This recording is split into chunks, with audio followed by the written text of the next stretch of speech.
case briefs, and so much more. LSData's got what you're looking for. In a heated property dispute that went all the way to the Louisiana Court of Appeal in 2002, plaintiffs in Denham Springs, Louisiana, were denied the right of access to a public road from their enclosed estates, which spiraled into a legal battle known as Sceroler v. Rancher.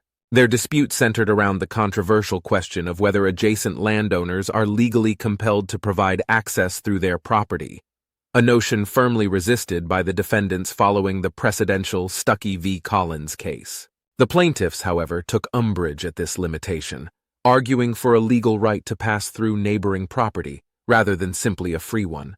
Despite their fervent appeals, the lower court had disagreed, setting the stage for the plaintiffs' last-ditch attempt at revoking the previous ruling by arguing there had been a compromise agreement between the participants in the case, subsequently disregarded in the original verdict. Judge Claiborne, writing for the majority, detailed the complex unfolding of events in his opinion.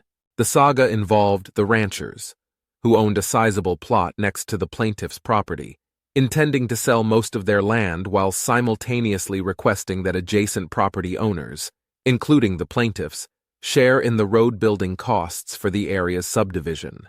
The neighboring landowners proved uncooperative, causing the ranchers to construct the road marginally within their common boundary line, effectively cutting off access for the adjacent property owners.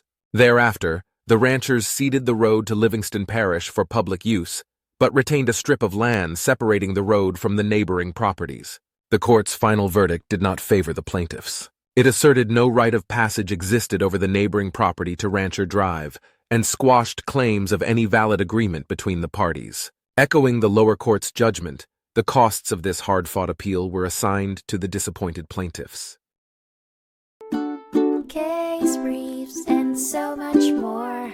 LSData's got what you're looking for. Visit lsd.law, elevate your mind. Leave the stress of class.